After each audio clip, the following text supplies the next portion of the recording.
Welcome to Surgeon Syndicate. If you're paying attention, you know that you only make money when you work. It might be great money, but it's dependent on you. The information on this podcast will help you solve that. We interview experts and provide analysis into financial freedom through commercial real estate. Why? To help physicians like you thrive. Let's dive in. Welcome to Surgeon Syndicate. This is your host, Dr. Michael McManus.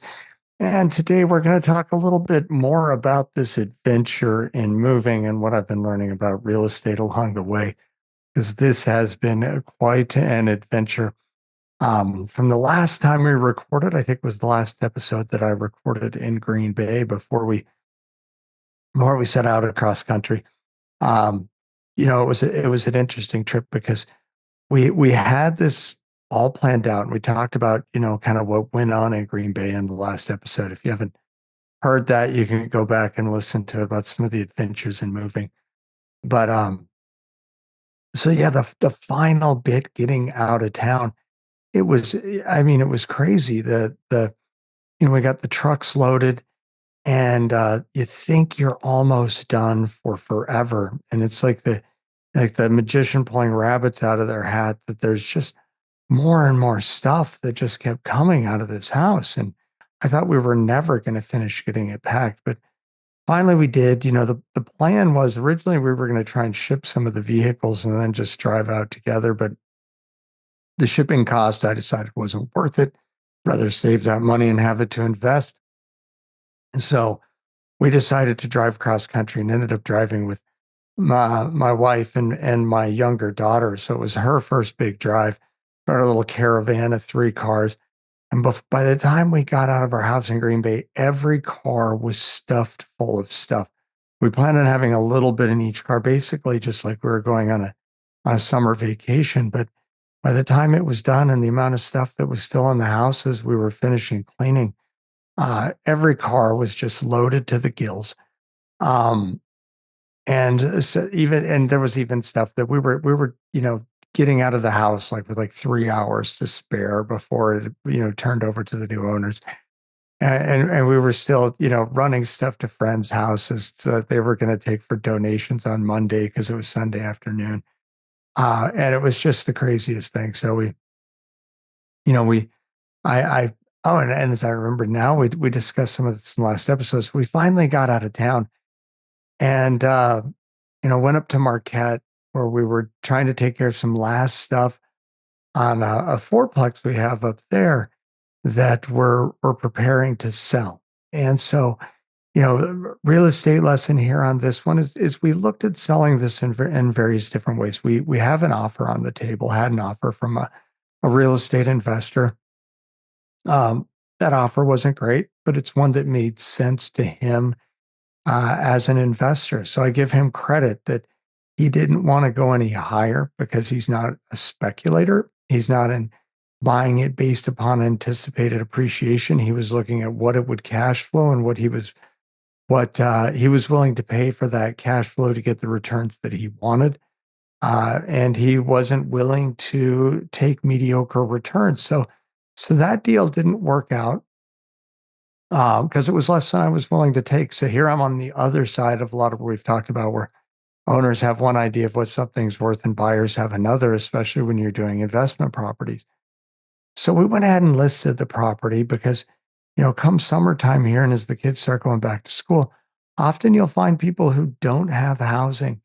And even though it's a small school way up north, there's still some parents who are willing to spend some money on something that they can get their money back out of. So we've got it listed now. But the bigger plan is we're going through the process, and it's the first time I've done it, is we spent a good amount of time searching for the right lawyer, and now we got to find the right engineers to finish the process. But we're going to plan is to condo the buildings so we can sell them as separate units. With the housing shortage in a lot of places, especially when people looking to buy and there aren't places to buy, the value we can get out of this property by selling each unit individually is significantly more than selling the whole thing together. So if somebody comes along and wants to buy the whole thing before we finish this condo process, we'll go ahead and do it.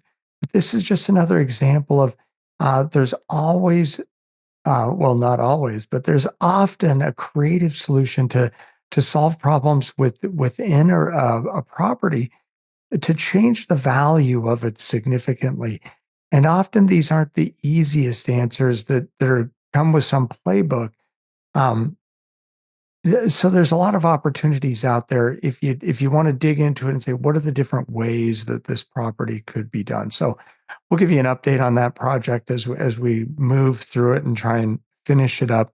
But yeah, so our trip cross country was pretty fun. We'll post some pictures on Facebook here at some point when I have time. But uh, did the Lake Superior uh, circumvention. I'm sorry, I can't think of the right word there, but drove across the northern part of the Upper Peninsula, of Michigan, which a lot of that I haven't done before. I've been up to the Keweenaw Peninsula, but haven't been to the far northwestern part of Wisconsin and the far western part of the UP. I wish I had had time to spend more time there in some of the areas like the Apostle Islands because I've heard great things about it. Um, but saw some pretty country coming through there. Uh, we passed up through Superior, Wisconsin, and Duluth, Minnesota, an area I'd actually looked at a property before in Superior, and I never been there. And as I kind of did my initial surveillance and the cruise in the Google images, the impression I got of Superior was that it was kind of a struggling city, looked like a little bit of a burnt out industrial town. Funny thing, we drive through the place looks like it's thriving. There's lots of new buildings on Main Street. Maybe not quite the tourist mecca as Ashland, but it was really moving along. So, my lesson there was maybe and the property was a small property, so it wasn't going to be a life changing deal.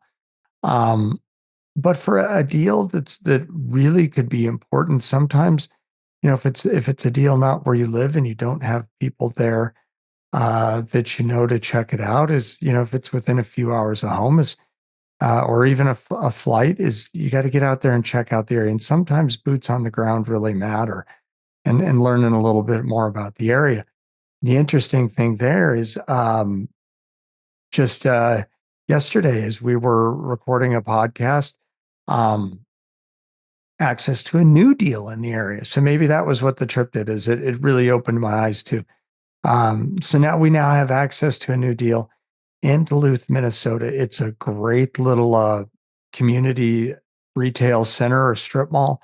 Um, and then we're going to raise a little bit of capital on. It's not a giant center, so we're not looking for a lot of people. But that's when there, if anybody's interested in and looking for an investment in a nice cash flowing retail property that will be paying dividends from the get go, reach out to us. Would love to have a conversation with you and see if this is something that meets what you're looking for. If you're new to retail, that's these phone calls are really just to get to know people and get to know what their goals are, what they're looking to do with their investments. Because the key to any syndication is that it's a good match between what the syndicator is trying to accomplish and what the investor is trying to accomplish. When you can find that right match, it becomes a very good opportunity for everybody and can develop some great relationships. But if there's not a good match there and the investor is looking for one thing, and the syndicator is trying to accomplish something different, that's not good for anybody. So that's what these phone calls are about. And whether it's with us, with me, with any other syndicator, is really trying to know what you're trying to do with your investment dollars. This is not a giant appreciation play. It'll be a cash flowing pay with some good tax benefits on it. And longer term, we expect some appreciation on it with some value add. But it's not a huge value add play. It's more of a stability play, a security play. So that's a great one. And again, this is where some of these secondary markets in the Midwest, there are some fabulous deals that the big private equity companies aren't out looking for because they stay in the bigger markets.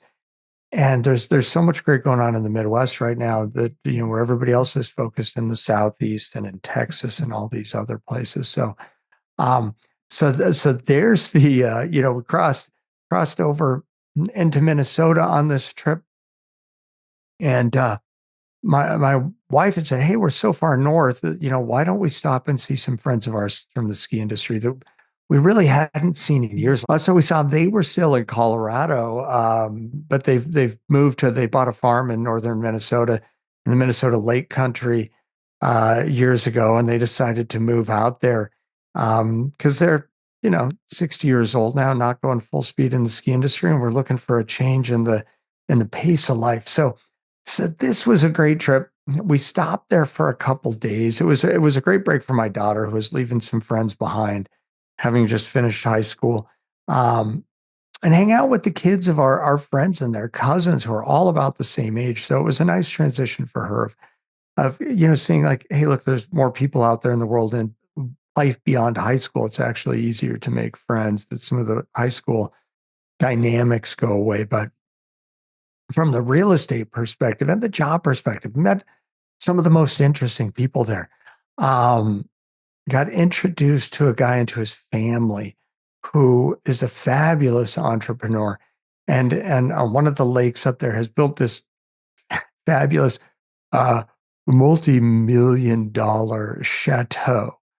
And it really it was built to resemble a European or like a French country home. Um, and they actually, to find the people who were capable of doing this stonework, they couldn't find anybody in the US who had actually done this type of stonework, this type of construction before. I'm sure there was somebody out there, but they brought the stonemasons, the builders from Europe, and took 2 or 3 years to build this place. So spectacular place. But the cool part of this story is this gentleman is a totally self-made gentleman. And his first job, and it's just because for privacy's sake, I'm not going to go into too much detail, but he gets out of college, not from a wealthy family, um, but he gets his first job. And in the industry he's in, he's been in it for a little while. Uh, and his boss comes to him and says, I don't think you're going to make it in this business. You just really don't have what it takes. And well, as the story played out, he left that job, built a career in the same industry somewhere else, and came back and ended up buying that company and buying multiple other companies and venturing out and buying companies in other industries.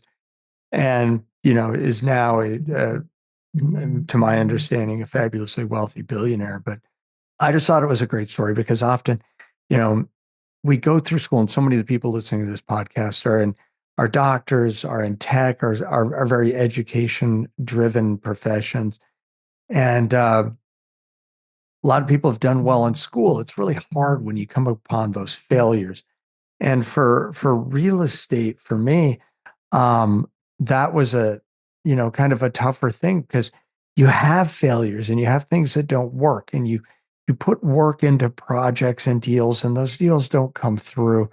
And that's really difficult for a lot of people because um, they're not used to that. When you come through an educational system, that you were the smart kid in school and you did well in school, and then you went to more school and you did well in school, and then you go out and you get a great job. And there weren't a lot of failures along the way. And especially like as a doctor, you get paid for the time you put in, and you're always trying to not do unpaid work. Um, because you got to be careful on that. The difference between a fabulously successful medical practice and one that's losing money and going out of business, whether it's a private practice or within a hospital, is a very can be a very fine line.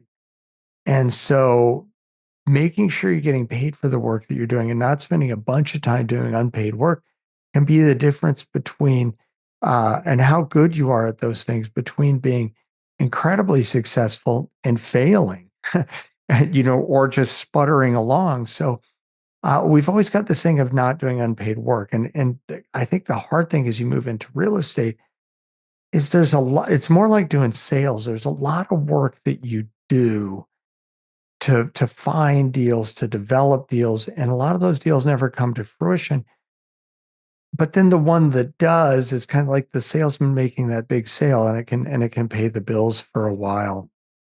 Um, and so we can be reluctant to do these things that are work that doesn't pay off. Where a lot of other people, and I always see this more like in the C students who go into businesses, is they're just used to figuring things out. Life wasn't easy for them in school. School didn't mesh with the way their brain worked, but their brain works much better with the way the rest of the world works. And then they go out and find this great success. So I just love that story of a guy who his initial job, they told him what his boss told him he wasn't cut out for it, and that boss is probably somebody who, has ground out a decent career in that industry and done okay. But this guy, saw the world through a different lens and really found fabulous success in that. So that was a really cool gentleman to meet on the trip across country. The other thing I saw was, there's a lot of people really excited about self-storage, not something I'm doing a lot of, but, um, found when we're looking into this deal, it's just a mom and pop self-storage. And there's a lot of self-storage in the Lake Country because people store stuff and they're not there all year. And there's a lot of new stuff being built. So I don't know right now if this is a good deal. They may be getting crushed by some of the newer, better self-storage. But the price looks pretty good initially. And again, this is one that's off the beaten path. And again, could be a good deal that the bigger private equity that's scooping up a lot of self-storage is missing. The other thing I noticed is in some of these small towns in Lake Country, there was a lot of office space and not a lot of vacancy. I don't know. I think I saw of all and there were even some buildings that had been converted into office. It looked like they were something else originally. Um, and I didn't see any for rent or for lease signs for any of this office space. So to me, this kind of fell into the same category as our small suburban office space in suburban centers where people are working from home more. And these little offices are in high demand because a lot of people don't like to work from home and they need a place to go and work. Well, I think a lot of people, and the gentleman we were talking about, some of his family and some other people we met who used to work in the city, whether that was, most of them being in Minnesota was the Twin Cities, but some in other places, and had their lake home. Well, now they've decided they like being at the lake home more than being in the city. And since they're working from home or working almost exclusively from home, they've moved to the lake home and are working there. But then find out that, like a lot of people, working from home isn't so great. So they're looking for little office space. And a lot of times this is just a little 8x8 office where you can have a place to go and work. And so these small office spaces and co-working spaces, even in these what were previously recreational summer vacation or a few people in the winter vacation places, people are now living there, and this small office is in high demand. So, another interesting thing of where there's opportunities in real estate and especially micro opportunities. So these are things, if you look around where you're at, often, if you're not in a major metro, or places you go, there's some great opportunities there that the big fish are missing. Because, really, for the big fish, it's not worth their time to go and look in these small markets, but there's opportunities for smaller investors. So there's some really cool things out there. And these are ones that if you're new, and it can be scary. Like, I don't know if I should buy this. I think it looks like a good deal, but maybe it isn't. It's where finding a partner, finding an experienced partner. These are the things that if you want to schedule a call, we can talk about and kind of say, hey, maybe this looks like a good deal. It may not be a good deal for me either, but that's where building a network and finding somebody in that area who knows the area and maybe can help, or who knows that business. And starting to build that network that you can, through the network and the area, your local area, may find some deals that actually turn out to be fabulous deals. So that was our Minnesota real estate experience. Then for the rest of this trip, I had never driven I-94. It's runs across the northern part of Minnesota and then through North Dakota and into Montana. Um, and I was expecting North Dakota because I'd never been to North Dakota before. I've been through South Dakota and Nebraska, and I was really expecting it to be this kind of dry wasteland.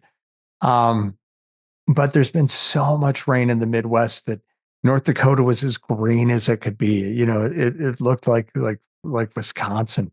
And I don't know if it's always that green. I don't think so, because I've seen even Wyoming be very green on rainy springs. So it was actually very beautiful. Drove through one of the scariest rainstorms driving I've ever been through. You see this, it's raining a little bit. And there wasn't, we're looking, we're in tornado country. It was a little cold for tornadoes that day. Didn't really see any wall cloud or anything like that, but we come through and it looks a little bit funny. And it's just like the face of this storm was like a sheet of rain and, absolute zero visibility for 20 seconds. And you're on the freeway, you're on the interstate. You don't want to just stop because somebody coming behind you. I've seen this before. Somebody just stops in the middle of the road and they get smashed. But you can't keep going at highway speed. So I was really proud of my daughter. She handled it great and slowed down and got off the road and was checking behind her. Came through that all okay. So we, man, drove through this giant storm. There was a second giant storm, but luckily by the time we got to it, it moved just north of the interstate and you could see it there. So it was a really cool drive across the Dakotas. Coming from the Midwest, when we moved from Wyoming, they had just introduced the 80-mile-an-hour speed limit on a limited basis. And there were a couple spots in Wyoming that were some of the first ones in the country. There was one out by Gillette, Wyoming on I-90 that was brand new highway and, straight and flat. And so this was one of the test zones. And the first time I got to drive it, right as we got to it, a big piece of mining equipment pulled out onto the road and we were stuck behind this thing for like 20 miles. And by the time it pulled off, there was barely any of the 80-mile-an-hour zone left. So I didn't really get to drive it. So, but now as you come into the Dakotas and I forget now if North Dakota had 80-mile-an-hour, if that was until we got to Montana, but man, some big wide open spaces and you can make some time. And when you get used to, that there's nothing over 70 miles an hour in the Midwest, it was pretty cool. Being from the West, I'm still always amazed by Montana. What a giant state it is. Because from the North Dakota border to Billings, which is really, the city of eastern Montana, and especially southeastern Montana, but it's a good 3-4 hours from the border just to get to Billings. And I just really forgot how big eastern Montana is and how much wide open space there is out there. But that was pretty cool. We pushed through to Billings that day. That was a long drive. And then so we had one more day that was the final push to Salt Lake City. And man, at that point we're off 94. So I've now had my 94 experience and it merges back with 90 across southern Wyoming and the up the Yellowstone Valley. And what a beautiful drive, especially with all the rain. And again, driving 80 miles an hour, you make some time. So we made the trip up and in through Bozeman. And we looked at taking a job. I looked at a job in Bozeman right out of residency. So it would have been, back in 2008. And Bozeman had boomed then. But Bozeman has gone nuts. I mean, I swear it's 10 times bigger than it was 15 years ago. And just, what they've done really well is the architecture of a lot of the new building downtown is just beautiful. So they've really built it out nicely. I thought it looked great. It's got to be a totally different town than it was back then. I had friends in the ski industry who lived in Bozeman back in the 90s. And, it was still kind of a small town then, was starting to grow. It's not really a small town anymore. And again, like a lot of places that with work from home, the internet, cell phones, people can live anywhere. And so it's not just a tourist and ranch town anymore. There's people who live there. And so that was pretty cool. But I always wanted to, we kind of took this route because I wanted to turn from Bozeman to go down through West Yellowstone. And my interest in West Yellowstone is I grew up in Gunnison, Colorado, and Gunnison was one of the places that can be to be the ice box of the nation. So we had minus 40 below temperatures all the time, and we're walking to the school bus, and it's totally frozen. But every morning we would listen to the radio, and they would tell what town had the nation's low for that morning, or it was the coldest place in the country. It was this competition between like Gunnison, Colorado, and Alamosa, Colorado, and Fraser, Colorado, which are all these high mountain valleys that get these temperature inversions. But then some of the other places were West Yellowstone and International Falls, Minnesota. So we didn't go to International Falls, but we were up in that territory as we came through Fargo. But West Yellowstone, and I always wondered, I expected it to be a lot like Gunnison. It kind of is. It's a high mountain valley where it captures that cold that runs down off the mountains into the bottom of the valley. But that was a fun trip. We got to get, my daughter wanted to stop in Yellowstone. We really didn't have time, but that road cuts through the corner of the park. So she got to actually went to Yellowstone. She had been there since she was a little kid, but we didn't really experience Yellowstone. We just drove through the corner of it, through the little corner of Wyoming too. So now she's keeping track of what states she's driven in now, and so added quite a few on this trip. Especially we got a little chunk of Wyoming there too. So that was, and that's where I expected like the big traffic on the interstate coming across on 90. Traffic wasn't bad. There wasn't a lot of chaos coming through the park. We even made really good time. It wasn't a big deal. The big deal now, anybody who drives I-15 much that runs through Salt Lake and up through Idaho, I'd heard stories, but I thought, it can't be that bad. We're in the West. And I guess, if you're used to West Coast driving, East Coast driving, you see some chaos on the road. So the crazy part is of I-15 is its speed limit 80, but it's not flat out across the prairie. It's coming down through the foothills and out of the mountains of Idaho. And people are flying. I mean, it's like I said, it's 80 miles an hour, and you've got lots of big campers. And there's a dude with his fifth wheel camper with a boat on the back of it. It was, and the fifth wheel was a toy hauler. So he must have had, multiple side by sides in there, because this thing was hanging funny, riding funny. It's wagging around and like shaking the truck. And I'm thinking, this guy's got to slow down. I mean, he's been off on the shoulder. He's been in the other lane, and he's got the pedal down. He's still going 80 miles an hour. And saw this over and over again. So it's a whole new world. It's its own special little drive there. Coming down 15. I was just, because people are making time, and a lot of them are pulling things, pulling boats, pulling campers. So that was the exciting drive. And by the time we get to Salt Lake City, and really in my mind, because I hadn't come down this road from Idaho before, I'm thinking as soon as we hit the Wasatch Front, which is really what's called the whole Salt Lake Metroplex, that begins in my mind kind of way up in Brigham City. And when you get there, it's got that same visual effect as Salt Lake. Is you got the mountains on the east side, you've got some smaller mountains on the west side, you've got the river valley as you head towards Salt Lake, down towards the Salt Lake. And I think, and it's been a long day. It's 9.5 hours of driving, and we'd probably been on the road for over 12, because with our little caravan of 3 people and the dogs that need to stop and be let out, that we're almost there.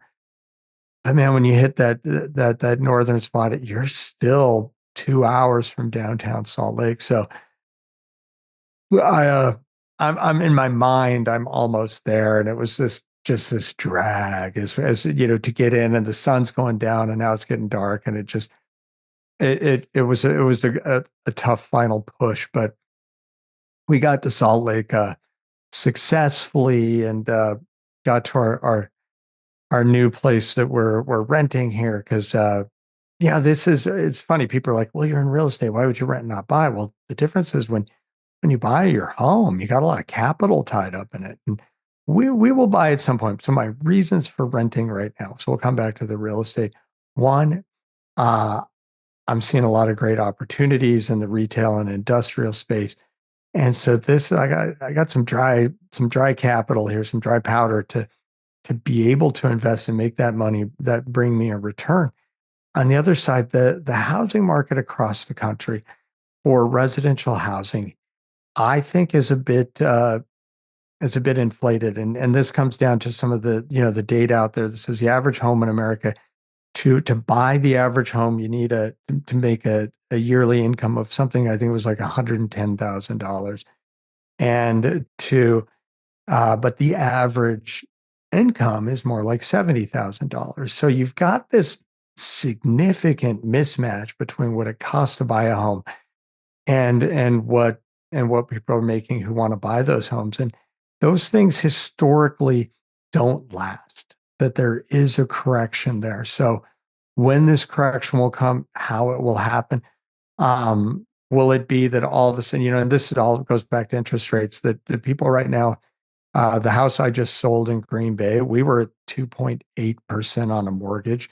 And so if people aren't really motivated or don't have to move, it's hard to, because that switch, what I was paying on a mortgage for that same dollar property to get a new mortgage. Now the mortgage is going to be, the monthly payment will be 50-60% more because of the difference in interest rate.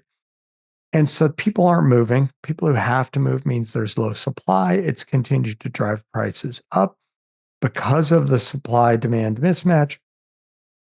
And and this is why we're seeing, for the first time ever, interest rates went up and prices continued to climb. The best, the best economists, and from the things I've read, I think the best explanation is because rates went up so fast when the Fed stopped buying mortgages or stopped buying mortgage-backed securities. So that market changed very quickly and interest rates jumped up, like 2% overnight almost, that people kind of got trapped in these low mortgages where now it's really hard to sell a house and move into a new house at a much higher mortgage. So that's what's keeping supply suppressed, as people don't want to give up their 3% mortgage. And so it's keeping prices high and even driving prices higher. So how will this play out in the residential market? It's not someplace I invest, but at some place point we'll probably buy another home. Um, it may just play out over time that we'll see inflation, we'll see prices stall, and then see, with inflation, wages kind of catch up, or we might see a sudden correction. That's something we don't know. But for me right now, it just leaves that I'm not in a big hurry to buy a residential property.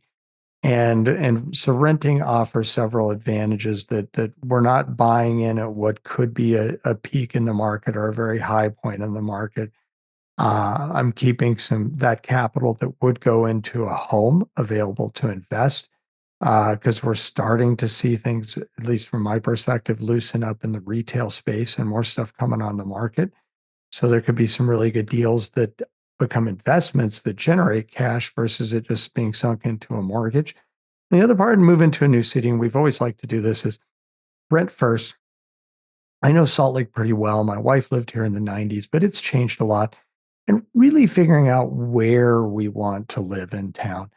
Um, the hard part with that is we've got two dogs that are about 50 pounds. And, you look on Zillow looking for rentals, and you click, pet friendly, and you lose like 80% of them immediately. And then you're like, large dog, because I think most rentals consider over 40 pounds a large dog. Boom, you lose another 80%. Two dogs, you lose another 80%. So there wasn't a lot available. And we were also looking, we started looking, it was right when all the college kids were looking too.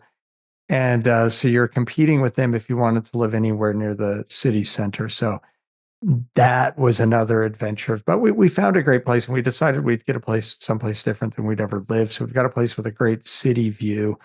Never had that. We'll decide if that's worth the cost to have it. It's also really close to a lot of things. So from a what's around us and the view, it's just a spectacular place. The downside is it's a much more expensive part of town than if we went further out in the burbs. We get a lot more house for a lot less money. And that's why there's demand to live in this part of town, but we've never really in a city. Now, Salt Lake's not a giant city compared to a lot, but it's a city, but to enjoy the city stuff. So we're going to see whether that's worthwhile and test drive it on a rental, and then maybe buy at some point and see if it's worth the price, or if we want to save some money and move out to the burbs. So that's what we're doing here with this. The other, as the moving adventure continues, and this one is totally my fault because the place was partially furnished when I looked at it, and they were like, "Do you want us to clear it out?" And I said, "You know what? We're downsizing. We're not wanting to haul a bunch of furniture across country. We may want it partially furnished. This could be advantageous." Well, I knew a month ago, at least a month ago, how much stuff we were bringing. I knew 2 weeks ago, as we were filling up trucks, how much stuff we were bringing, and that we would have furniture to fill this place, and that we needed it emptied out. Given the volume of stuff, I really thought we'd be bringing less stuff. But as we're packing these trucks, that's a couple weeks ago. So I didn't give the landlord the notice that he could have had time to get it completely emptied out. And so he just left it. So left a little more than I would have liked, but at the same time, I didn't communicate. That's on me. Got to take responsibility for your own stuff, especially as an investor. Make mistakes, you got to take responsibility. You got to learn from them. No blame on anybody else.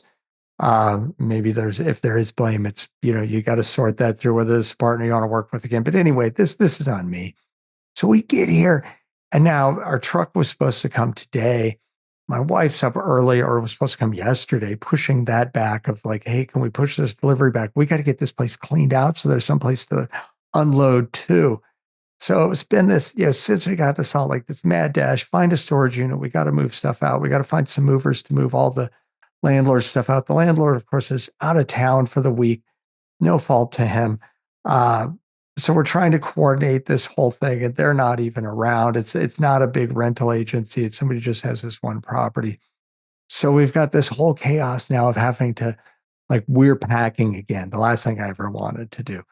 We're seeing if we can get some packers in here, but you can't schedule movers on short term. So we're seeing if we can figure this out over the next few days of getting this place cleaned out and getting their stuff into storage and our stuff in storage and out of storage and get moved in here. So the adventure continues. Again, I thought there were a few real estate lessons in this journey that hopefully have been helpful. People have told me they enjoy the chaos stories of my life, but we're getting there. Sometime here, we'll have a new studio. So we'll have our background put back in place for the podcast. And right now we're still on the trying to figure out every day how to record. So thanks for joining us. I hope this has been entertaining and informational to you. Again, we got a new sponsor coming on the show as soon as we can get that stuff worked out. Excelstra. It's a financial planning, high-level financial planning that I use. Man, the value we've got out, the money they've saved us, the money they've put in my retirement fund is just incredible. So we'll have some of that coming soon with a new sponsor. Wow, we're starting to see deal flow. We've got active deals available now, some great stuff in the retail space. Maybe some industrial stuff coming online. We'll see. We're still working on that. So anybody who's interested, reach out. We need to have a relationship first on these deals, so they can't be actively advertised. So if you'd like to have a conversation about any of this, we'd love to talk to you.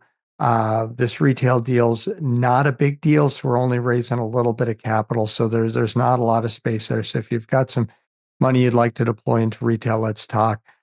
You can schedule a call at surgeonsyndicate.com. There's a spot there. Also at thefortresscapital.com. So I hope to talk to you soon. Thank you for joining us. Join us for the next episode of Surgeon Syndicate. This has been an episode of Surgeon Syndicate. If you got value from this episode, you know other surgeons are hungry to become job optional, and you can help them by sharing this content today. Schedule a call and we can make a plan. Looking forward to having you with me on the next episode.